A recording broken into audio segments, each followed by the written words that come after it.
Breakouts don't come out of nowhere. They're trends we see year after year that give us that next star player. We can use these trends to find who's going to take that next step this year.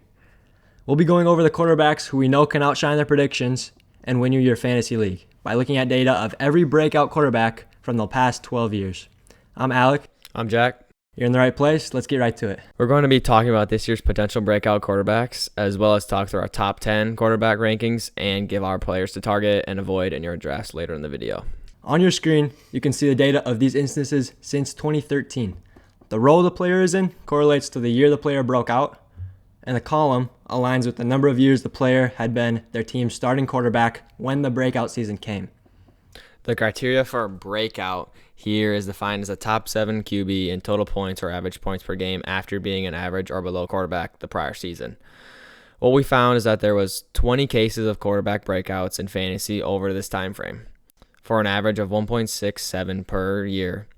Out of these 20 players, 18 of them broke out in either their rookie season or their second year, while only 2 broke out after 3 or more years of being a starter. Specifically, the majority of these players hit in their second year as a starter. Since 2015, there's been a quarterback in their first or second year as a starter break out every season, with the exception of 2020. So what we're seeing is that when we're chasing a league winner at the quarterback position, we should explicitly be targeting talented rookies and second-year players who showed flashes in their rookie seasons. Now, looking into the investment teams made into these quarterbacks, 70% of them were first-round draft picks. So when I say talented rookies, we want to make sure these were big-time prospects, with the exception of a later-round draft pick who steps into a team with such a great supporting cast of weapons, such as Dak Prescott when he had the opportunity to become the Cowboys starting quarterback in 2016, when his targets around him were Dez Bryant, Jason Witten, and Ezekiel Elliott was there to carry the run game for him. So we're going to be diving into the first and second year starting quarterbacks who are first round draft picks to find out who's going to be this year's, Jaden Daniels. Now this season is a little unique given that there are already 2 second year QBs in the top 10 in Daniels and Nix, who both broke out during their rookie seasons. Well, first up, we got Caleb Williams, currently being drafted as the quarterback 14, and experts rank him as quarterback 12 on average. Coming in with high expectations, he had a pretty brutal rookie season. He's quarterback 21 in points per game, and almost all of his production was just based off the running game. He was 7th in rushing yards among all quarterbacks, but you see his passing downside there with 34th in yards per attempt out of 40 eligible quarterback. So once again, not what the Bears were expecting coming in, saving the franchise, first overall pick last year. But nobody questions the talent that he got. This new coaching staff, obviously going to set him up for success. They got Ben Johnson coming over as head coach. He was offensive coordinator for the Lions, turned Jared Goff into a franchise quarterback. I think Ben Johnson would be a great fit for there. I feel like last year they didn't even try to get Caleb to throw down the field. Like they just wanted to stay in that shorter offensive game. 34th in yards per attempt, sorry. Put that in perspective, there's 32 NFL teams. So obviously he had that passing volume, horrible efficiency with it. Like I said, they revamped their offensive line. Ben Johnson's calling the plays here, he's calling the shots for Caleb. They invested significant draft capital, Luther Burden, second-round wide receiver, and then Colston Loveland, tight end, to support him. They already drafted Rome Odunze the year before that. I realized Ben Johnson wasn't the guy in charge when they drafted Rome Odunze, but first-round talent there. DJ Moore, the alpha receiver. So they're putting all these weapons around Williams. The biggest piece here is Ben Johnson.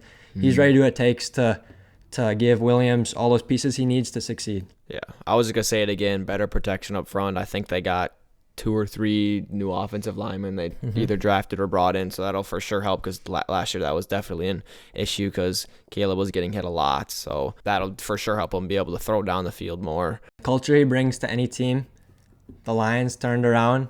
A lot of it was Dan Campbell as well, but he's learned from that, and he's ready now to make Williams into that franchise cornerstone quarterback that they drafted him to be. Reports out of camp are that Williams, quote, so much more comfortable right now. So if this situation doesn't work, I don't know what will for Caleb, and I'm all in on the breakout. He's drafted as a high-end quarterback too, potential to have a huge year, and I'll take that at that price. All right, so next up we have Drake Maye with an ADP of 18 and expert ranking of 16. Yeah, so Drake Maye, we got to see quite a few starts from him last year. Patriots offense obviously wasn't anything, But in his starts last year, Drake Maye had 18.7 points per game. It's another dual threat option. He adds stuff with his legs. That's why you see that higher floor. The thing is with these young quarterbacks, late in drafts, you should be taking the shot on guys like Maye, with higher ceiling than the veterans that go in that range around them.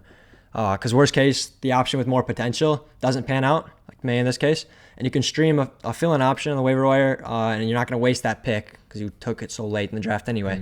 So it's worth the chance that potential does hit on the younger guy. And Maye has the ability to hit. I mean, Tua is going in the same range. You can find a Tua quarterback on waivers, but a potential quarterback one option, they aren't just sitting on the waivers.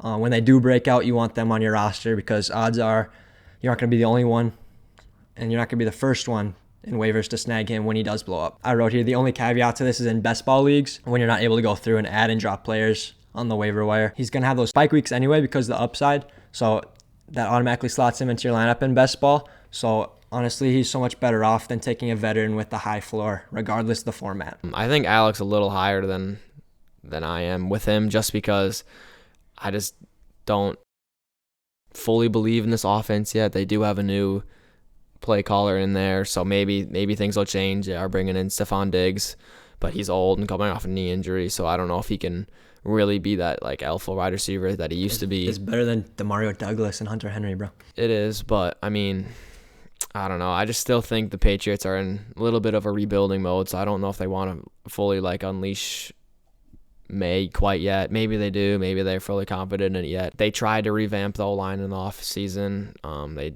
honestly, I don't think they desperately needed it. Obviously, Patriots they're didn't have terrible much going last year. But what Jack was saying with the rushing game, he's averaged 36.3 rushing yards per game in his starts, and that would put him on a season pace of 5th among all quarterbacks. So that's the rushing upside you want to see. And we know he's young. We know Diggs coming in, like you said. They also drafted Kyle Williams, wide receiver. And their offensive coordinator, Josh McDaniels, coming in. I hope that scheme will be friendly to Maye, and it'll help him out reach that passing upside that can complement the run game and give him quarterback one upside instantly.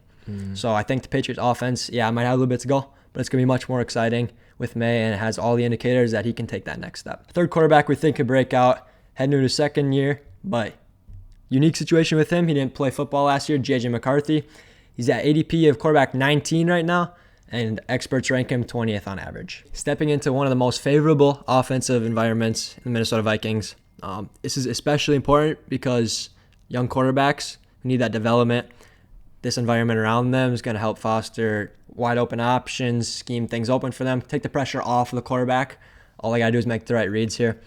Top 10 NFL draft pick, which is a breakout indicator like we talked about. Vikings, if they'd rather opt for McCarthy and take their chances over Darnold, I'd say we can be pretty confident then that he's going to succeed in this system. From seasons 2022 to 2024, which was Cousins for 2 seasons and Darnold last year, they both resulted in a top 12 fantasy campaign from points per game perspective. And, I mean, Kirk Cousins is, a solid quarterback, but Sam Darnold hadn't proved anything basically in his career so far, and then he just comes in this new offense, knew everything, and just proves to be top 12. He was hurt last year, so there's a little bit of riskiness, I guess, there, but that could also affect his running capability. McCarthy adds a little bit of his legs, but he's not going to contribute enough in the rushing game, so his upside is a little bit more capped compared to Maye and Williams like we talked about. But the offense is still going to be so pass-heavy, returning, aging, Aaron Jones, nothing else in the run game. The passing volume, Minnesota can sustain that if they did it with, they turned journeyman Sam Darnold into a Pro Bowler, like Jack said. I think we got to be comfortable with the team's confidence here, and we can be drafting him at this value for sure. Especially since Minnesota, they're not going to waste Jefferson. They're not going to waste all these weapons around them, Addison, Hawkinson. They know they can succeed. Even if McCarthy's not the most talented passer, we did see his raw talent, but we don't know. Compared to last year's, we have no sample size here.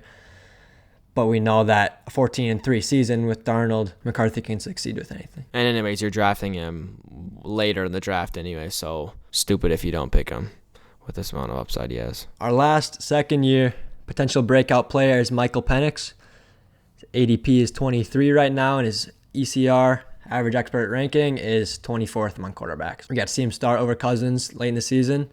All we know is he's extremely aggressive. He was making a lot of mistakes, yes, but he ranks 6th in deep throw rate, 4th in hero throw rate and 2nd in average depth of target, according to Fantasy Pros. He's taking those swings, taking those chances wherever it goes. Since we know he's that aggressive, he's likely to be a boom or bust option here. And he's a pocket passer only. So he's going to have to get so much yardage from the passing game and touchdowns just to be relevant. So he's not going to add anything with his legs. I'm not going to know when to start him, what weeks I should on my bench, because if I start him, he might post a 5-point week. Best ball formats, again, he's worth a shot, I'd say, because he's going to have those big weeks when he's so aggressive. Yeah. And like I said, I just think with Penix, there's a lot of pros and cons there. Like Atlanta, we know they have a lot of offensive weapons there. They have Pitts, they have Bijan, they have London. He was clearly one of the most arm-talented quarterbacks of his class that can fit in well with this offense. But some concerns that I have for him is obviously his injury history from college. I don't know exactly how many games he played last year, but it was a pretty small sample size. So he's still lacking experience, unlike a lot of the other rookies in the class last year. I just don't see him as like the elite level thrower that can make up for that lack of rushing upside. Maybe he will be soon. Maybe he will be at the end of the year. I don't know. I think it's going to be a little bit more time before he becomes one of those like Joe Burrows or just one of the elite ball throwers, slingers in the NFL. Yeah. When he came into the league, we know he's going to be a raw talent here. They had Kirk Cousins in place, but he did start 3 games last season, 16 through 18. He attempted 27 throws, was his least amount, and his fewest yardage total in the passing game was 202 yards. He's going to get those yards. He's so aggressive, but even in those games, he ranks 30th, 25th, and 7th, which is the 7th was the big week. That's when he attempted 38 passes. So the other 2, even though he's throwing the ball 27 times at the least, he's throwing picks, he's turnovers, incompletes, So unless he can take that step forward and be a little bit more consistent as a passer, we can't really trust it. Like Alex said, they did lean on him last year, but I think that was just to give him a little more experience. Or they were down in those games. They had to throw. Yeah, which could be the case this year again. So this offense is going to run through Bijan Robinson. Obviously, he's the number 1 pick, number 1 or 2, depending on where you play in fantasy leagues. And especially since Penix doesn't run, that's where the checkdowns come from. Bijan's going to be the workhorse here in this offense. Yeah. Next, we got Cam Ward, the only rookie on this list. Due to historically lackluster rookie quarterback class coming into the league. Obviously, they want him to be that cornerstone, that guy for the next 10, 15 years, but he's going to take some time to develop. Titans know that. They saw him as a raw prospect coming into the season. So this is one of the guys we don't think they're going to break out as a rookie. Look for him that year 2 jump, but signs of promise hopefully this year, showing that next year they can really make the next step there. Titans still have a slow offense and based on the run. Not excited about Cam Ward. So that's going to wrap it up for this year's quarterback breakouts. Upside's exciting for Caleb Williams, Drake Maye, JJ McCarthy. You should be targeting them as much as possible in your drafts, but pass on Michael Penix, Cam Ward. Look for wide receiver and running back depth in that range instead. So now we're going to move on to the top 10 and give our targets and avoids as well. So coming in at number 1 of our top 10 quarterback tier list is Josh Allen. Josh Allen has proven to be a great fantasy quarterback basically his whole career. He hasn't finished outside the top 3 quarterback finish the past 5 seasons. He still has very strong weapons in Buffalo, and he's also a very reliable quarterback. I think he's missed less than 2 or 3 games his whole career, and he's just the safest option, but yet also holds the high ceiling due to that rushing upside and the great arm talent that he has. Yeah, Lamar did steal that number 1 quarterback finish last year over Josh Allen, but like Jack said, top 3, 5 seasons in a row. That consistency, that's what you need up there. You know he's going to be the option for you as long as he's healthy, and he hasn't been hurt in his career much. Also, last year, James Cook, at running back, stole tons of touchdowns. We know regression's coming for him. He's not going to have as many this year. Josh Allen is going to get back to that goal line role, get a bunch more rushing touchdowns, hopefully get that number 1 quarterback spot back. Number 2, same tier, S tier, we got Lamar. So looking at this, we have Lamar behind Allen just for a couple smaller reasons. Obviously, Lamar, just been little injuries here and there. I think Baltimore leans a little bit more in their run game compared to Buffalo, even though both teams do. They have Derrick Henry as well and this very strong offensive line. We know Lamar probably has a higher ceiling than Josh Allen with the crazy rushing upside. Passing abilities also came in the past few seasons, throwing for crazy amounts of touchdowns. I don't see him replicating what he did last year with the passing touchdowns, as that was much higher, I think, than any of his previous seasons. So I think there'll be a little regression coming there. Yeah, we saw the impact last year. Derrick Henry, thought maybe Derrick Henry would steal so many rushing touchdowns from him. Derrick Henry did get his fair share, but Lamar's going to get all of that rushing, especially third down scrambling, and he's still going to have plenty of touchdowns. Like Jack said, he had a bunch of passing touchdowns. His weapons around him, Zay Flowers, Rashad Bateman, 2 returning guys. It doesn't look like anything flashy on paper, but I think Derrick Henry, when he came in the offense last year, teams had to focus on the run game so much more, open so much more up in the passing game for Lamar. Career highs across the board. Very solid option. You can interchange him and Josh Allen if you think Lamar can repeat that with Derrick Henry, but we like Josh Allen's consistency. Same upside. Lamar and him interchangeable, like I said. Heading down to our A tier, we got Jaden Daniels after a very strong rookie season last year. Incredible rookie season from Jaden Daniels. He's an amazing dual threat quarterback. Pretty decent weapons. They added Deebo Samuel, so I think he'll be a good fit there with Terry. Added to the offensive line. The only thing with Jaden McDaniels is, I don't want to say this, but he kind of reminds me of CJ Stroud in a way from the year before. The reason I don't think it is because CJ Stroud did not have the rushing upside like Jaden McDaniels. So that's why I think Jaden McDaniels is a little safer of a play because of rushing upside. I'm excited for Jaden Daniels this year for sure. Yeah, he's only got room to grow. I think this offense will take a next step. I disagree with the Stroud thing because last year Stroud, he had insane production in a rookie year through the passing game. Didn't add anything to his legs. Jaden Daniels, you know the rushing's coming. Averaged 58.2 rushing yards per game, which would have led all quarterbacks last year by 4.4 yards per game. You're not going to see a fall off here. I think it's super safe pick, especially going to his second year. He broke out, but who knows what he could turn into this year. Potentially quarterback 1 fantasy. He's not where these next 2 guys are. He's not in that next S tier because we haven't seen it, right? It's unproven. Sky's the limit. Yeah. The only reason I compared him to CJ Stroud was a little bit was because I feel like their efficiency with their deep balls are crazy. And then I just don't know if that'll keep up this year with Jaden Daniels because he had that really good connection with Terry last year. And I'm not sure if that is sustainable. Maybe it is sustainable. Deebo Samuel hopefully just opens up even more and gives Daniels even more comfortable doing what he needs to and taking that next step. So coming in our 4th spot, second player on our A tier list is Jalen Hurts. Obviously, last year Hurts disappointed a little bit. We didn't see that like crazy passing volume that he had the year before, just because they brought in Saquon. They basically turned it almost a run-heavy offense. But there's still so many offensive weapons. There's Dallas Goedert, A.J. Brown, Devonta Smith. Tush Push is still there. Still, Jalen Hurts is going to get touchdowns off that. With Saquon getting older, I don't think they're going to lean on the running game as much. I do see that as a very high possibility. So that means just more passing volume for Jalen Hurts. Great offensive line, so many offensive weapons. Should be a great offense. Going to be scoring a lot of touchdowns. And with the rushing upside, solid pick. 4 seasons as an NFL starter, Hurts has finished quarterback 6, quarterback 1, quarterback 2, and quarterback 6 in fantasy points per game. Last year overall, finished as a quarterback 8. We know with the rushing upside, he's always going to be a quarterback 1 for you. So at this 4th quarterback ranking, solid pick. And we know he has the upside. He's finished as quarterback 1, quarterback 2. The only reason he finished so low last year is because Saquon, like Jack said, the Eagles dominated. They can just run the ball out. They didn't need to lean on A.J. Brown, Devonta Smith, which sounds crazy because if you have those guys on your team, you want to use them. But they didn't need to with the line and Saquon. If you think this year any fallback at all from this Super Bowl winning team, then I think you could bump Hurts up from quarterback 8. And that's crazy to say that that's his floor. No passing volume last year compared to what he has in the previous years. Saquon, yes, another year older. He's still going to be super effective.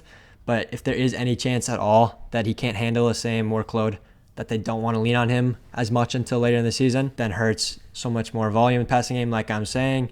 They're going to lean on him and the offensive weapons that they've invested into in the passing game. Rounding out the A tier, we have Joe Burrow. With Joe Burrow, obviously spectacular season last year. Crazy high-volume passing offense. Crazy offensive weapons. Jamar Chase, T. Higgins. His quarterback 2 finish last year was the ceiling for him. That's why we do have him below just a couple of those rushing upside players like Jaden Daniels and Hurts and Josh Allen and Lamar. The Bengals did try to go out and improve the offensive line. Still does provide a solid floor because I think he's going to be passing so many times in the game because I don't think they improved their defense.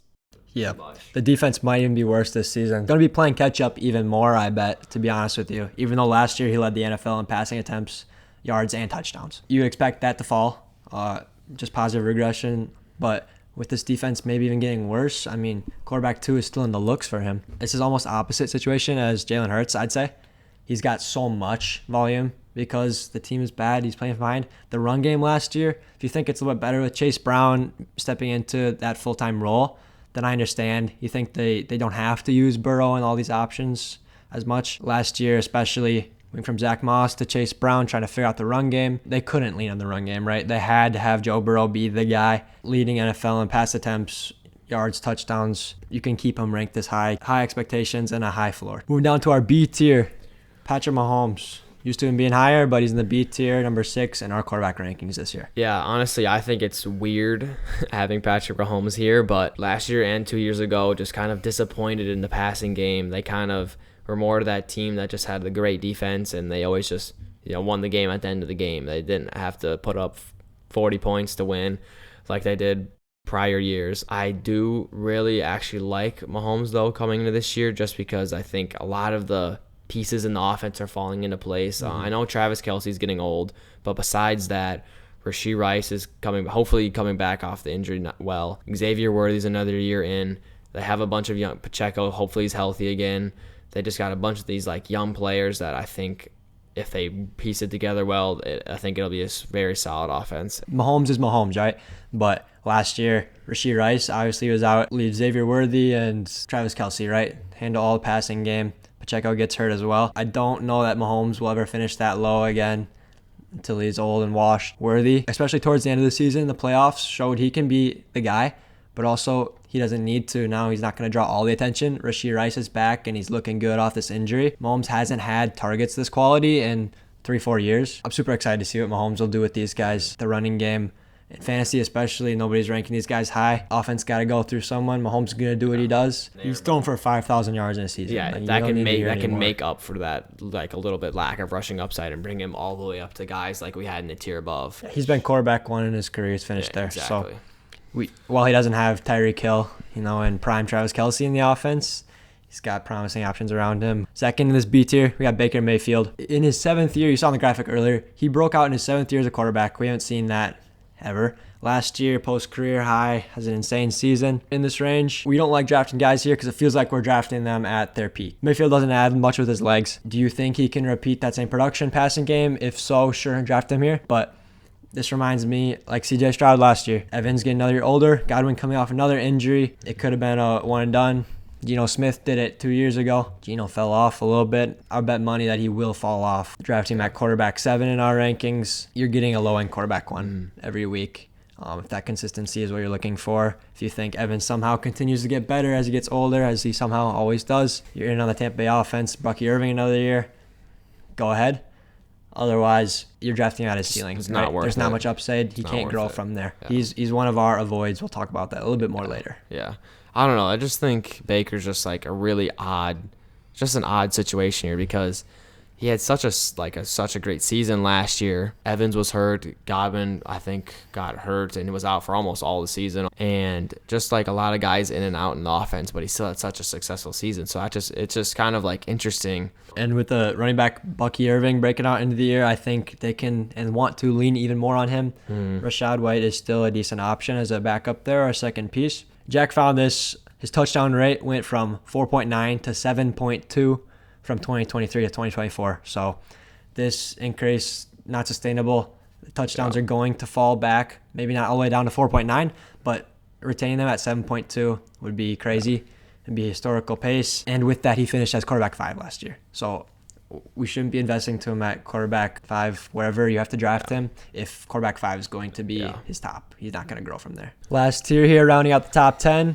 So our C tier, we got Kyler Murray in at quarterback 8 in our rankings. Last season, he finished as the quarterback 12 in fantasy points per game, 18.1 points per game. We've seen Kyler finish high-end quarterback 1, also fall on the quarterback 12. We did find that over the last 3 seasons, he's finished from either 18.1 to 18.9 points per game. Yes, he has a rushing upside there, but we haven't seen him hit that peak in the last 3 seasons. We have seen the high floor because of the rushing. Marvin Harrison Jr., obviously super disappointing first year season. You could blame it on Kyler Murray, who knows, but we've seen Kyler be talented before this. It'll be super interesting to see how this Cardinals offense shakes out, because if this doesn't work, I don't know. Kyler hasn't taken the next step. He's been a good quarterback, but they need him to push the team further. At this point in his career, we kind of see what we're getting with him. Yeah. They haven't added significant options. He's a pretty safe pick just because passing volume seems to fluctuate a lot with week to week, but his rushing game's always kind of been there, and that's always gave him a solid floor.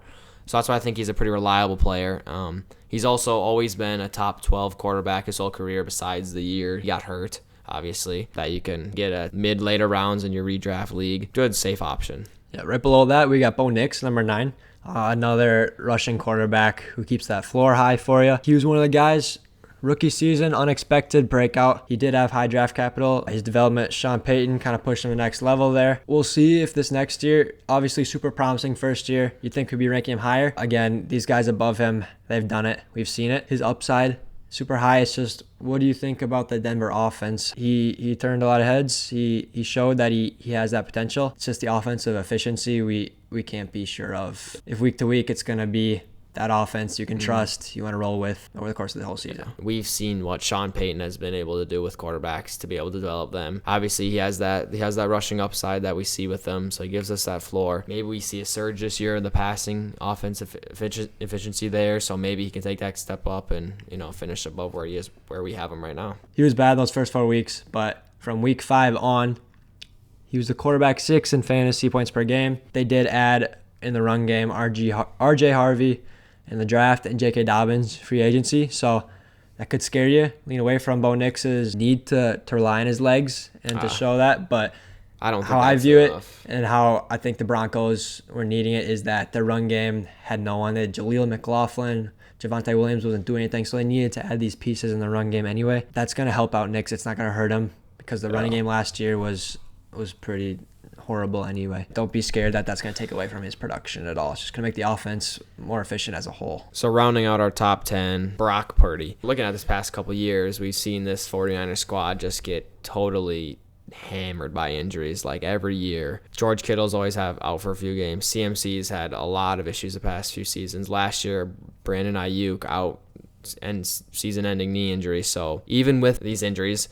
Purdy has still shown flashes. He's also shown that he has some rushing upside, but it's been very here and there. So with CMC back this year, maybe some of that passing volume will lead more into the rushing volume with him back. I got Ricky Pearsall hopefully stepping into a bigger role second year, and Juwan Jennings. Obviously, he's fine to fill in if you need. Like Jack said, with McCaffrey hopefully being in there, taking pressure off. Purdy having to throw 30 times per game last year as a result of that. Where that got him, he finished as quarterback 10. So that's where we got him ranked. Any running back that steps into the 49ers role there is going to succeed, but they don't want to lean on him as much. McCaffrey, he's getting another year older. They don't want to wear and tear him as much as his days in Carolina at the Panthers. Ayuk being healthy, passing attack as a whole should be more efficient, not just volume. So while the volume will fall a little bit, the efficiency is going to move up a little bit, offsetting that change. Scoring more touchdowns, hopefully be in the red zone more often and all that type of stuff. So hopefully you got a better idea what to do in the top 10 now as well, and your first quarterback off the board, and then second quarterback, go get one of those young guys who can show up for you. Gonna do it for the quarterbacks though. Hopefully that helps you out. Peace.